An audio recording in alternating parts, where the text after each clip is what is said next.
أيها الذين آمنوا إذا نودي للصلاة من يوم الجمعة فاسعوا إلى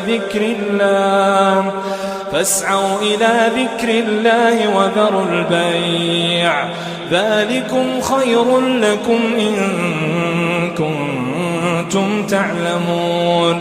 فإذا قضيت الصلاة فانتشروا في الأرض وابتغوا من فضل الله واذكروا الله كثيرا لعلكم تفلحون. وإذا رأوا تجارة أو لهوا انفضوا إليها وتركوك قائما قل ما عند الله خير من اللهو ومن التجارة والله